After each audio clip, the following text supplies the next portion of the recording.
29ویں پارے اور سورہ ملک کا آغاز ہے۔ سورہ ملک مکی ہے، ہجرت سے پہلے اس کا نزول ہوا، اور قرآن پاک کی ترتیب کے اعتبار سے اس کا نمبر 67 ہے، نزول کے اعتبار سے اس کا نمبر 77 ہے۔ اس میں 30 آیتیں اور 2 رکوع ہیں۔ امام ترمذی اور امام ابو داود علیہم الرحمہ آپ لکھتے ہیں کہ رسول اللہ صلی اللہ علیہ وآلہ وسلم نے ارشاد فرمایا، سورہ ملک شفاعت کرنے والی سورت ہے، خصوصاً جو رات کو اس کی تلاوت کرے انشاءاللہ عز و جل وہ عذاب قبر سے محفوظ رہے گا۔ حضرت امام ترمذی علیہ رحمہ آپ ارشاد فرماتے ہیں کہ صحابہ کرام علیہم رضوان نے ایک جگہ خیمے لگائے، انہوں نے پڑاؤ کیا، تو ایک خیمہ اس جگہ پر لگا جہاں پر قبر تھی، لیکن اس قبر کے آثار نظر نہیں آتے تھے، صحابہ کرام کو معلوم نہیں تھا کہ یہاں پر قبر ہے۔ تو صحابی کہتے ہیں کہ میں نے رات کو قبر سے آواز سنی کہ وہ سورہ ملک کی تلاوت کر رہا ہے، اور شروع سے لے کر آخر تک مکمل سورہ ملک کی آواز میں نے قبر سے سنی۔ پھر وہ نبی اکرم صلی اللہ علیہ وآلہ وسلم کی خدمت میں حاضر ہوئے، تو نبی اکرم صلی اللہ علیہ وآلہ وسلم نے ارشاد فرمایا، یہ سورت مانعہ منجیہ ہے، عذاب کو روکنے والی اور عذاب سے نجات دلانے والی ہے۔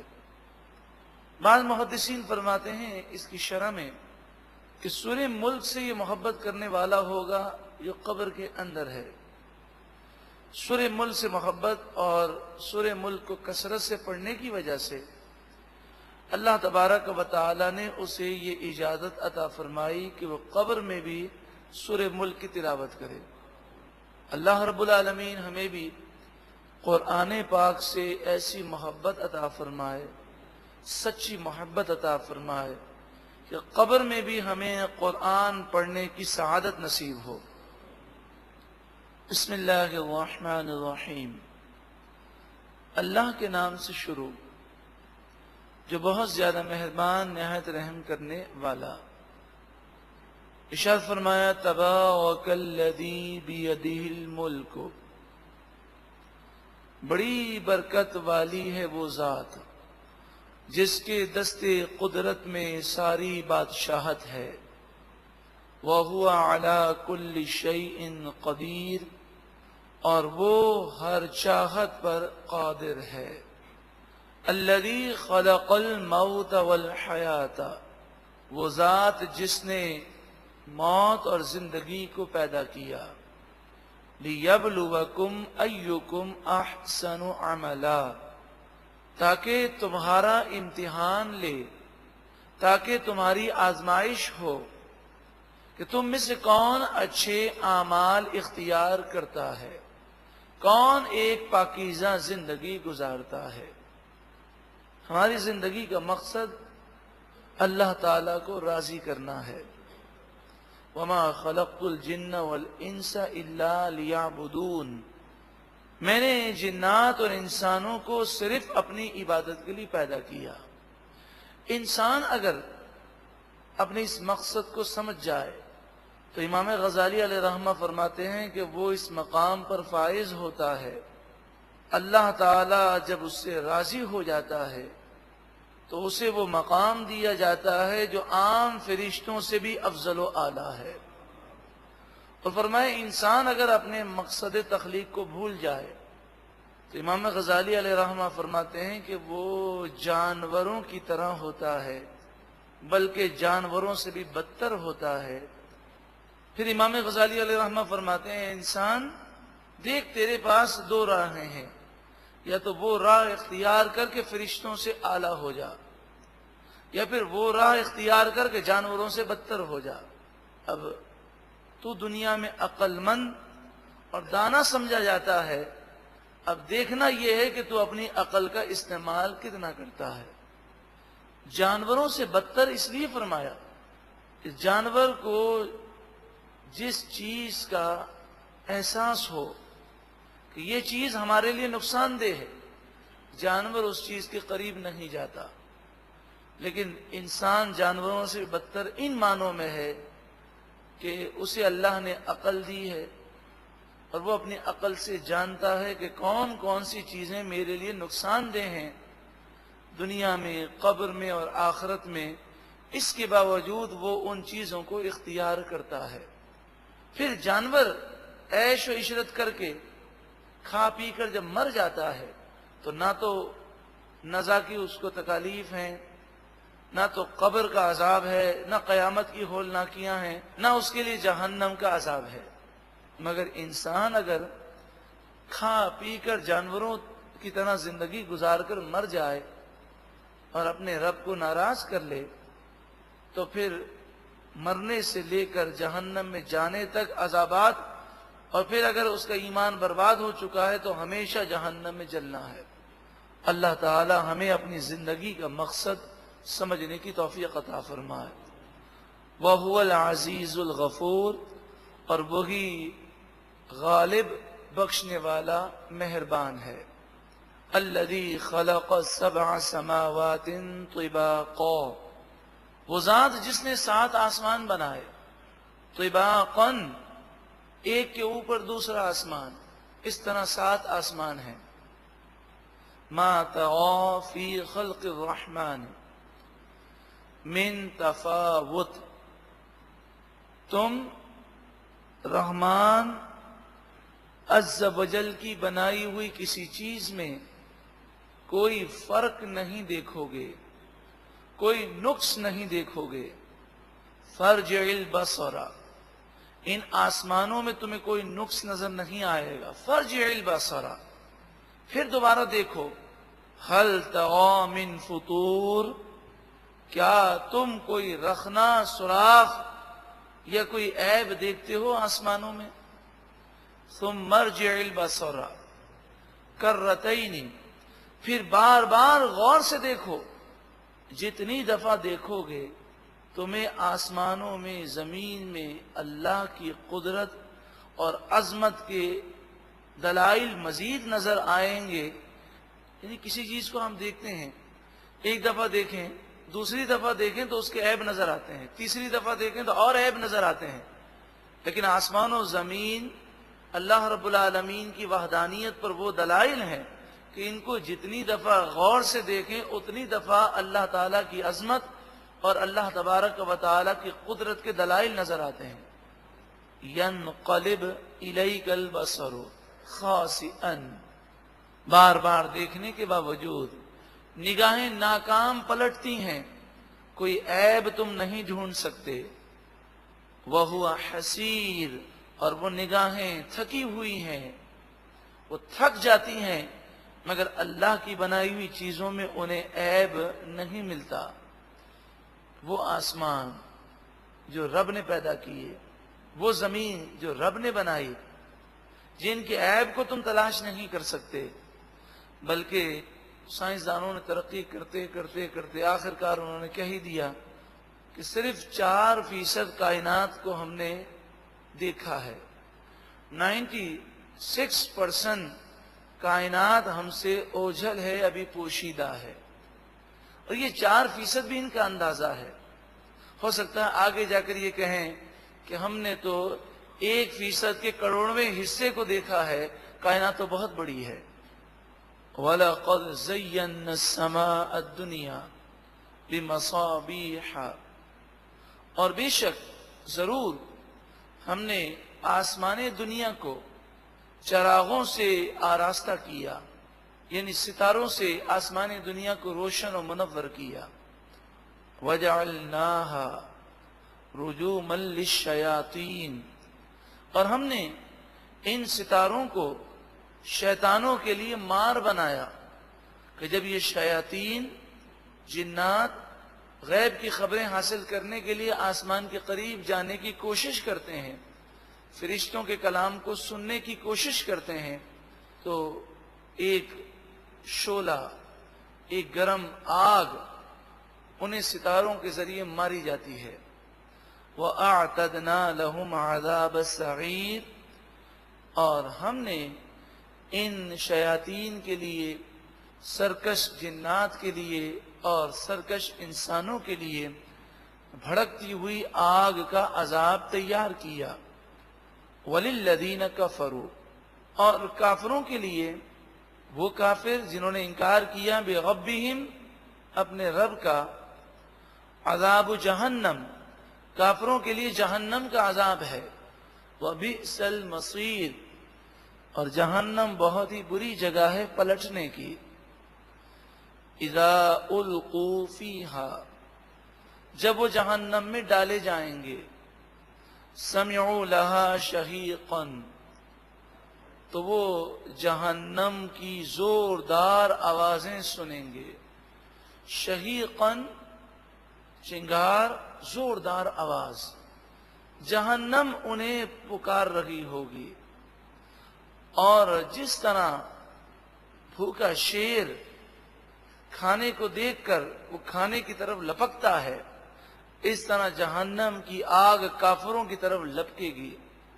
وَهِيَ تَفُورُ، اور وہ جہنم جوش مار رہی ہوگی، اور اس قدر غضب ہوگا جہنم کا، اور وہ گناہگاروں اور کافروں پر ایسی غضبناک ہوگی۔ اس کو سمجھانے کے لیے ارشاد فرمایا تکاد تمیز من الغیظ، قریب ہے کہ وہ غیظ و غضب سے پھٹ جائے، یعنی مراد یہ ہے کہ شدید وہ غضب میں ہوگی جہنم۔ اللہ تعالی جہنم کی آگ کو قوت گویائی دے گا اور وہ کہے گی آ میں تیرے لیے ہوں۔ کلما القی فیہا فوج، جب کبھی اس جہنم میں جہنمیوں کا کوئی ایک گروہ ڈالا جائے گا، سألہم خزنتہا، تو جہنم کے داروغہ یعنی حضرت مالک اور ان کے معاون فرشتے ان لوگوں سے پوچھیں گے تم جہنم میں کیوں آئے، تم نے ایسے برے کام کیوں کیے، کیا تمہیں کوئی سمجھانے والا نہیں تھا؟ الم یأتکم نذیر، کیا تمہارے پاس کوئی ڈر سنانے والا نہیں آیا؟ قالوا بلا، وہ جہنمی کہیں گے ہاں کیوں نہیں، قد جاءنا نذیر، بے شک ہمارے پاس ڈر سنانے والے آئے، انہوں نے ہمیں نصیحتیں کی، اچھی باتیں بتائیں۔ فکذبنا، پس ہم نے ان باتوں کو جھٹلا دیا، اور نبیوں سے ہم نے کہا، وقلنا، اور ہم نے نبیوں سے کہا، ما نزل اللہ من شیء، اللہ تعالی نے کوئی چیز نازل نہیں کی، ان انتم الا فی ضلال کبیر، تم تو صرف بڑی گمراہی میں مبتلا ہو۔ وقالوا، اور وہ جہنمی اب افسوس کے ساتھ کہیں گے، لو کننا نسمع، کاش کہ ہم غور سے بات سنتے، کیونکہ دل کی دنیا بدلتی ہے سننے سے۔ آج بھی ایسے نادان لوگ ہیں قرآن و حدیث کی بات سننے کو تیار نہیں ہے۔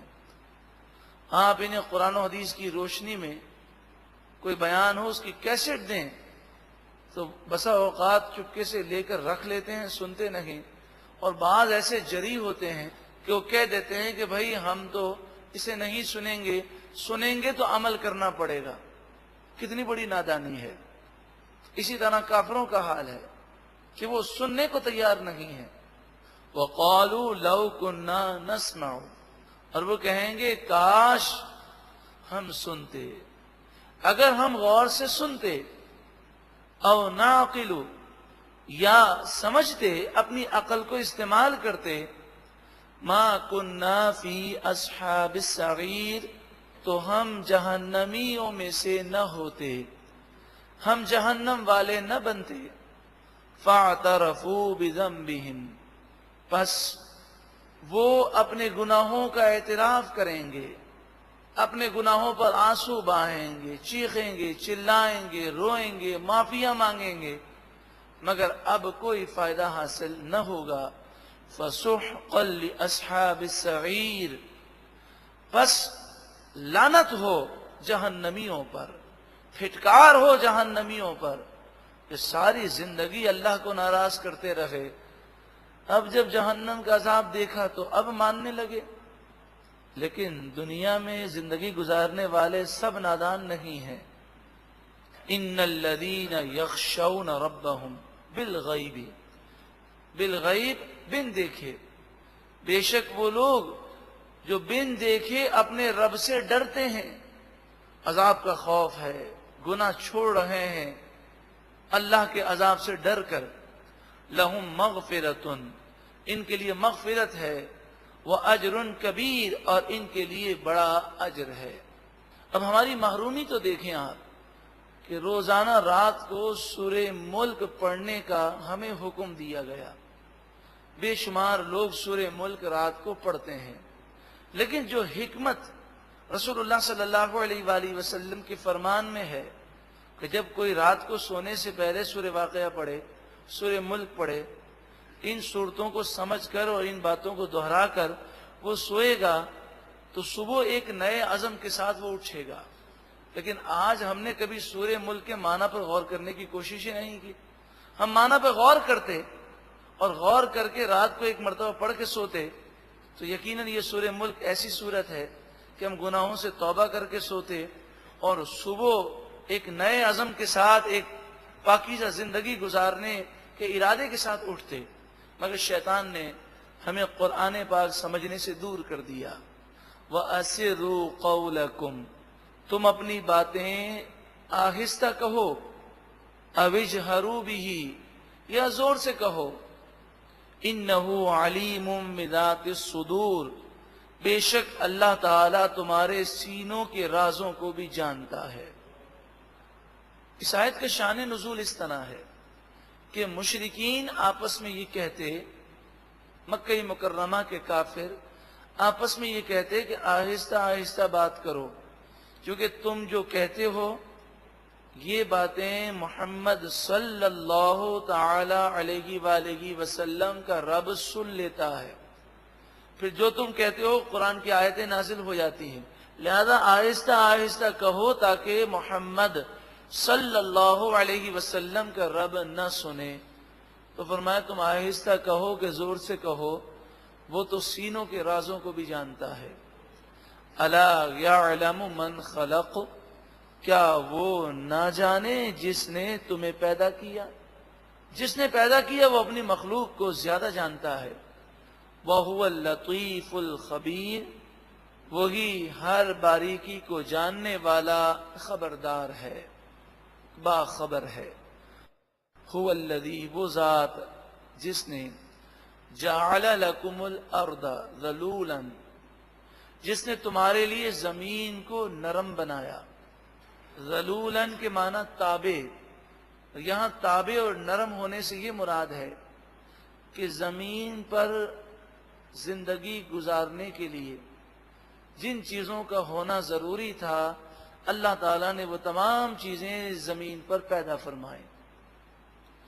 مثلا پانی ہے، نہریں ہیں، چشمے ہیں، سمندر ہیں، پھر یہ ایک انداز میں بہتے ہیں۔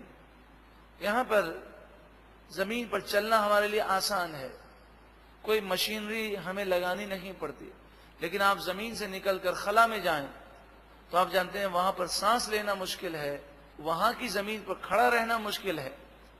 تو اللہ تبارک و تعالی نے ہوا کا دباؤ بھی یہاں پر وہ رکھا جس کو ہمارا جسم برداشت کر سکے۔ خلا کے اندر یا بعض مقامات پر مثلا اگر آپ خلا میں جانے سے پہلے زمین سے بلند ہوتے ہیں تو ہوا کا دباؤ اوپر جا کر اس قدر بڑھ جاتا ہے۔ بعض ایسے مقامات ہیں کہ اگر کوئی بغیر مشینری کے وہاں پر ہو تو ہوا کے دباؤ کی وجہ سے اس کا جسم ریزہ ریزہ ہو جائے۔ تو نہ تو زمین میں ہوا کا اتنا دباؤ ہے، نہ یہاں اتنا ٹیمپریچر ہے کہ جو ٹیمپریچر ہماری برداشت سے باہر ہو۔ ہر طرح کی اللہ تبارک و تعالی نے آسانیاں پیدا فرمائیں۔ لَكُمُ الْأَرْضَ ذَلُولًا، زمین کو تمہارے لیے تابع کیا، جو تمہاری ضرورت تھی اس کے مطابق زمین کو پیدا فرمایا۔ پھر کتنی پیاری بات مفسرین فرماتے ہیں کہ زمین بنی لکم، کس کے لیے؟ تمہارے لیے. سورج چاند کس کے لیے؟ لکم، تمہارے لیے. تو سورج چاند تمہارے لیے بنائے گئے، زمین تمہارے لیے بنی. تم کس کے لیے بنے ہو؟ تم بنے ہو اللہ کی عبادت کرنے کے لیے. جو چیز جس مقصد کے لیے بنی ہے اگر وہ اس مقصد میں کارآمد نہ ہو تو بیکار ہے. ایک پنکھا اگر ہوا نہ دے تو وہ نام کا پنکھا ہے، حقیقتاً پنکھا نہیں ہے. تو اگر انسان کی تخلیق کا جو مقصد ہے وہ اللہ کی معرفت حاصل کرنا ہے، اور اگر اسے اپنے خالق اور مالک کی معرفت حاصل نہ ہو تو وہ جانوروں سے بدتر ہے، جیسا کہ ابھی آپ نے سماعت کیا. فَامْشُوا فِي مَنَاكِبِهَا، پس چلو زمین کے راستوں میں. وَكُلُوا مِن رِزْقِهِ، اور اللہ کی دی ہوئی روزی سے کھاؤ. وَإِلَيْهِ النُّشُورُ، اور اسی کی طرف تمہیں اٹھنا ہے، اسی کی بارگاہ میں جانا ہے. اب گناہ کرنے والوں کو تنبیہ کی جاتی ہے، اے اللہ کی نافرمانی کرنے والوں، اَأَمِنْتُمْ مَنْ فِي السَّمَاءِ، کیا تم اس رب سے بے خوف ہو گئے جس کی بادشاہت آسمانوں میں ہے. آسمان اعلیٰ ہیں، جس کی بادشاہ جب آسمانوں میں ہے تو زمین میں بھی ہے، تمہارے دل پر بھی ہے، تمہارے روئیں روئیں پر ہے. کیا تم اس رب سے بے خوف ہو گئے اور گناہ کرتے ہو؟ اَن یخسف بکم الارض، کیا تم اس بات سے بے خوف ہو کہ اللہ تعالیٰ تمہیں زمین میں دھسا دے؟ فَإِذَا هِيَ تَمُورُ، اور اس وقت زمین کانپنے لگے اور تم اپنے مکانات سمیت زمین میں چلے جاؤ. کیا تمہیں گناہ کرتے ہوئے خوف نہیں آتا؟ ام امنتم من فی السماء، کیا تم اس رب سے بے خوف ہو کہ جس کی سلطنت آسمانوں میں ہے، جس کی سلطنت روئے زمین کے اور کائنات کے ذرے ذرے پر ہے. ان یرسل علیکم حاصبا، گناہ کرتے وقت تمہیں یہ خیال نہیں آتا کہ وہ رب اس پر قادر ہے کہ وہ تم پر آسمان سے پتھروں کی بارش برسائے؟ تو تم اپنے رب کے عذاب سے بے خوف کیوں ہو؟ فَسَتَعْلَمُونَ كَيْفَ نَذِيرٌ، پس ان قریب تم جان لوگے کیسا ہے میرا ڈر سنانا جو میں تمہیں ڈرا رہا ہوں. کہ جب عذاب آئے گا تو تم اس کی حقیقت کو جانو گے. وَلَقَدْ، اور ضرور بے شک، كَذَّبَ الَّذِينَ مِن قَبْلِهِمْ، ان سے پہلے لوگوں نے جھٹلایا. فَكَيْفَ كَانَ نَكِيرٌ، پھر میری باتوں کا انکار کرنا کیسا رہا، یعنی اس کا انجام انہوں نے دیکھا. اولم یروا الی الطیر، کیا انہوں نے پرندوں کی طرف نہ دیکھا؟ وہ غور کریں. فوقہم، وہ پرندے ان کے اوپر، صافات، پروں کو پھیلائے ہوئے ہیں. وَيَقْبِضْنَ، اور وہ اڑتے ہوئے اپنے پروں کو سمیٹ بھی لیتے ہیں. بلکہ بسا اوقات آپ پرندوں کو دیکھیں تو وہ بغیر پر ہلائے اپنا بیلنس اس طرح قائم رکھتے ہیں کہ کافی دیر تک وہ فضا کے اندر گھومتے رہتے ہیں. عام طور پر جو چیز بھاری ہے وہ زمین کی طرف گرتی ہے. ان پرندوں کو کس نے یہ طاقت دی؟ ان پرندوں میں یہ صلاحیت کس نے پیدا کی؟ یہ کہاں ٹریننگ حاصل کرنے گئے ہیں؟ ما یمسکہن الا الرحمن، انہیں فضا کی بلندیوں میں روکنے والا صرف رحمان عز و جل ہے، جس کی قدرت سے اور جس کی دی ہوئی طاقت سے یہ زمین میں گرنے کے بجائے وہ فضا میں اڑ رہے ہیں، اور پرندہ کہیں سیکھنے نہیں جاتا. تو یہ اللہ تبارک و تعالی کی قدرت کے دلائل ہیں کہ اس نے جو چاہا پیدا کیا. پھر بھی تم رب العالمین کی قدرت کو نہیں سمجھتے. انہ بکل شیء بصیر، بے شک وہ ہر چیز کو خوب دیکھنے والا ہے. امن ھذا الذی ھو جند لکم، یا کون سا وہ تمہارا لشکر ہے کہ تم گناہ کرتے ہو اور کس لشکر پر تمہیں غرور ہے، تکبر ہے؟ کون سا ایسا تمہارے پاس لشکر ہے؟ ینصرکم من دون الرحمن، وہ رحمان عز و جل کے مقابلے میں تمہاری مدد کر سکے؟ یعنی گناہ کرنے والا یا تو یہ سمجھتا ہے کہ میرا رب مجھے عذاب نہیں دے سکتا، کیا یہ سمجھتا ہے کہ عذاب آئے گا تو میرے پاس بہت بڑا لشکر ہے، وہ مقابلہ کر سکے گا؟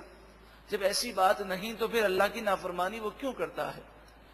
ان الکافرون الا فی غرور، اور سب سے بڑے نافرمان کافر ہیں، مشرک ہیں، یہودی ہیں، عیسائی ہیں، ہندو ہیں۔ تو فرمایا کافر وہ صرف اور صرف دھوکے میں پڑے ہوئے ہیں، وہ دنیا کی رنگینیوں میں گم ہیں اور اپنی آخرت سے غافل ہیں۔ اچھا یہ بتاؤ کہ روزی دینے والا کون ہے؟ اللہ تعالیٰ۔ اللہ تعالیٰ تمہاری روزی بند کر دے تو ہے کوئی جو تمہیں روزی دے سکے؟ امن ھذا الذی یرزقکم ان امسک رزقا، یا کون ہے کہ جو تمہیں روزی دے جب اللہ تعالیٰ تمہاری روزی کو بند کر دے؟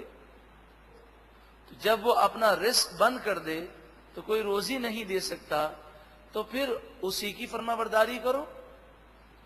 بل لجوا فی عتب و نفور، بلکہ یہ کافر سرکشی میں اور نفرت میں ضدی ہو گئے ہیں، ڈھیٹ ہو گئے ہیں۔ ایک راہ ہدایت پہ چل رہا ہے اور جنت میں جانے والے طریقے اختیار کر رہا ہے، اور دوسرا جہنم کی طرف جا رہا ہے۔ جو اس کا جی چاہتا ہے وہ کرتا ہے، وہ گناہ کر رہا ہے۔ کیا یہ دونوں برابر ہو سکتے ہیں؟ تو اس کی ایک مثال سمجھائی گئی۔ مثال اس طرح ہے کہ ایک شخص اوندھا چلے، یعنی اس طرح چلے کہ وہ اپنے سر کے بل چلے۔ اب چلنے کا طریقہ تو یہ ہے کہ پاؤں سے چلے، لیکن پاؤں سے چلنے کے بجائے یہ ہاتھوں سے چلے اور سر کے بل چلے۔ اور پھر چلنے کا طریقہ یہ ہے کہ جس طرف آپ جا رہے ہیں اس طرف نگاہ ہو۔ یہ الٹا چلے، سر کے بل بھی چلے اور نگاہ جو ہے وہ دوسری سمت رکھے اور جائے دوسری سمت، تو بتائیے کیا وہ منزل مقصود تک پہنچ سکتا ہے؟ تو گناہ کرنے والا ایسا ہی ہے کہ وہ ہاتھ پاؤں مار رہا ہے لیکن وہ جنت کی راہ نہیں پا سکے گا۔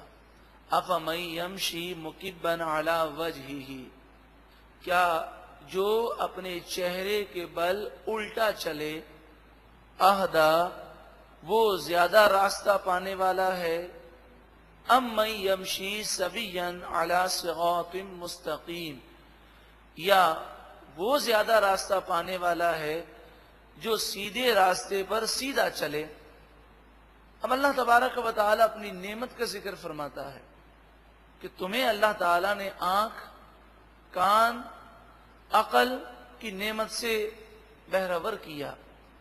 اب تم ان چیزوں کو اگر استعمال نہ کرو تو در حقیقت یہ چیزیں جس مقصد کے لیے تھیں اس مقصد میں تم نے استعمال نہ کیا، یہ بیکار ہو گئیں۔ وہی مثال ہے، کوئی بھی چیز ہے، مثلا یہ گھڑی ہے، اب اسے آپ گھڑی کہیں گے، لیکن یہ اس قدر خراب ہو جائے کہ صحیح نہ ہو سکے اور ٹائم بھی نہ دے سکے، تو اب یہ نام کی گھڑی ہے، اسے گھڑی ہم نہیں کہیں گے ان معنوں میں کہ حقیقت یہ فائدہ نہیں دے رہی۔ تو آنکھ اس لیے دی کہ اللہ تعالی کی معرفت حاصل ہو، قدرت کو دیکھ کر اللہ کی عظمت کو سمجھے۔ کان اس لیے دیے گئے کہ وہ قرآن کی باتیں سنے، احادیث طیبہ کی باتیں سنے اور سمجھے۔ جب وہ مقصد ہی اس نے فوت کر دیا تو قرآن پاک نے ایسے لوگوں کے متعلق فرمایا سم بکم عمی، یہ بہرے ہیں، گونگے ہیں، اندھے ہیں، اس لیے کہ کان تو ہیں لیکن کان کا وہ مقصد نہیں جو مقصد ہونا چاہیے۔ جب ان آنکھوں سے اور کان سے آخرت کی تیاری کے لیے کوئی چیز نہ سمجھی جائے، نہ دیکھی جائے، تو یہ آنکھ اور یہ کان اس نے بیکار استعمال کیے۔ قل، اے محبوب آپ فرمائیے، هو الذی انشأکم، وہی ذات جس نے تمہیں پیدا کیا، وَجَعَلَ لَكُمُ السَّمْعَ وَالْأَبْصَارَ، اور اس نے تمہارے لیے کان بنائے اور آنکھیں بنائیں، وَالْأَفْئِدَةَ، اور تمہارے لیے دل بنائے، یعنی عقل تمہیں عطا فرمائی، سوچنے سمجھنے کی صلاحیت عطا فرمائی۔ قَلِيلًا مَا تَشْكُرُونَ، تم بہت کم شکر کرتے ہو، تم بہت کم حق کو تسلیم کرتے ہو۔ بہت کم شکر کرتے ہو، اس کے معنی یہ ہے کہ جس چیز کا جو استعمال تھا وہ تم حقیقتاً نہیں کر رہے۔ قل، اے محبوب آپ فرمائیے، هو الذی ذرأکم فی الارض، وہ ذات جس نے تمہیں زمین میں پھیلا دیا، وَإِلَيْهِ تُحْشَرُونَ، اور اسی کی طرف تم جمع کیے جاؤ گے۔ اس ذات کو مانو اور اس کی عبادت کرو۔ وَيَقُولُونَ، اور وہ کہتے ہیں، مَتَى هَذَا الْوَعْدُ إِن كُنتُمْ صَادِقِينَ، یہ قیامت کا وعدہ کب پورا ہوگا اگر تم سچے ہو؟ تو یہ نبیوں پر یہ اعتراضات کرتے ہیں۔ قل، اے محبوب آپ فرمائیے، انما العلم عند اللہ، قیامت کا حقیقی علم تو اللہ کے پاس ہے، اور یہ راز ہے۔ اللہ تعالیٰ نے اپنے خاص بندوں کو عطا تو فرمایا، مگر اسے عام کرنے کی اجازت نہ دی۔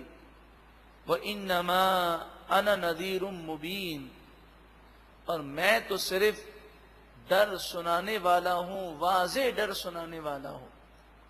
جب مجھے قیامت کا علم دینے سے منع کیا گیا تو اب میں قیامت کا سن تمہیں نہ بتاؤں، تم اعتراض نہیں کر سکتے کہ آپ کا جو کام تھا وہ آپ نے نہ کیا، کیونکہ میرا کام ہے تمہیں نصیحت کرنا، اور وہ کام میں نے کر دیا۔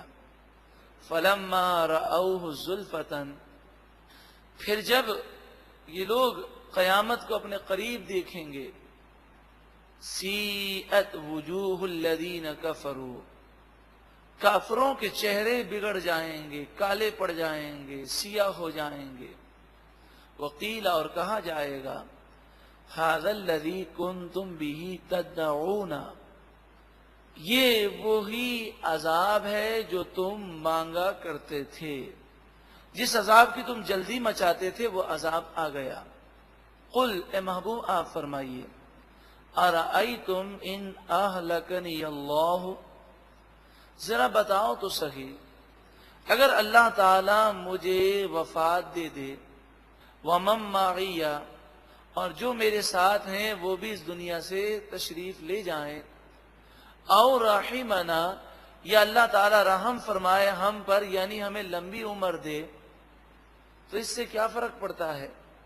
دنیا سے تو سبھی کو جانا ہے۔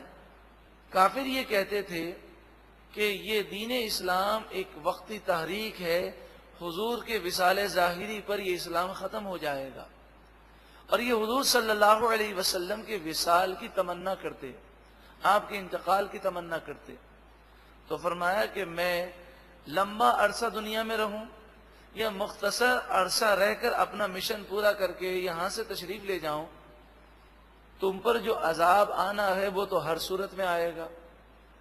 فَمَن يُجِيرُ الْكَافِرِينَ مِنْ عَذَابٍ أَلِيمٍ، پس کافروں کو دردناک عذاب سے کون بچائے گا؟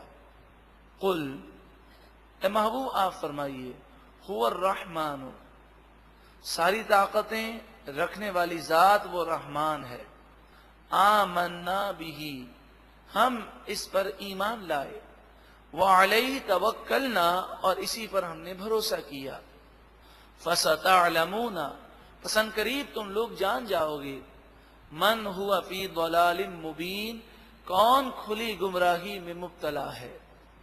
قل، اے محبوب آپ فرمائیے، اللہ تعالی کی قدرت اور انسان کی بے بسی کا ذکر ہے کہ انسان کس بات کا غرور کرتا ہے، کیوں رب کی بارگاہ میں جھکتا نہیں۔ قل، اے محبوب آپ فرمائیے، ارأیتم، اے لوگوں تم بتاؤ، ان اصبح ماؤکم غورا، اگر صبح کے وقت تمہارا پانی زمین میں دھس جائے، تم نے کنواں کھودا ہے، بورنگ کی ہے، تو پانی کی ایک سطح ہے جس سے تم پانی حاصل کرتے ہو، تو جو تم نے گڑھا کھودا ہے، صبح ہو تو اس گھڑے میں پانی نہ ہو، اس گھڑے سے نیچے چلا گیا ہو پانی، پھر تم کھودو تو تم میں جتنی طاقت ہے اتنا تم کھودو، لیکن پانی اس سے بھی نیچے چلے جائے تو دوبارہ پانی اوپر کون لائے گا؟ کس کی طاقت ہے جو اس پانی کو دوبارہ اوپر لا سکے؟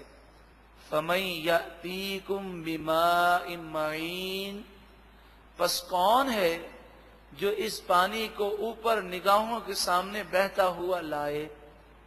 نبی اکرم صلی اللہ علیہ وآلہ وسلم کی عادت کریمہ کہ سورہ ملک کے بعد آپ فرماتے اللہ رب العالمین، کیونکہ سوال ہے نا کون اس پانی کو دوبارہ لا سکتا ہے، تو حضور عرض کرتے کہ اللہ ہی لا سکتا ہے، اللہ رب العالمین۔ تو یہاں مراد یہ ہے کہ تم جو چاہو وہ ہو جائے، یہ کوئی ضروری نہیں ہے۔ کئی معاملات میں تم بے بس ہو، تم اس وقت بھی اللہ کی قدرت کو نہیں سمجھتے۔ مفسرین بیان کرتے ہیں ایک فلسفی تھا، جیسے آج کل ہمارے یہاں سائنسدان ہوتے ہیں، تو پہلے فلسفہ اس پر بہت زیادہ زور دیا جاتا تھا، تو بعض سائنسدان اور بعض زیادہ پڑھے لکھے لوگ دنیاوی تعلیم، جن کے بعد دینی تعلیم نہیں، ہر بات میں وہ اعتراضات کرتے ہیں۔ تو ایک فلسفی تھا، اس نے جب یہ آیت کریمہ پڑھی تو کہنے لگا یہ کیا بات ہے، ہم مزید کھودیں گے، مزید کھودیں گے، مزید کھودیں گے، نکال لیں گے پانی۔ یہ کہتا ہوا وہ سو گیا۔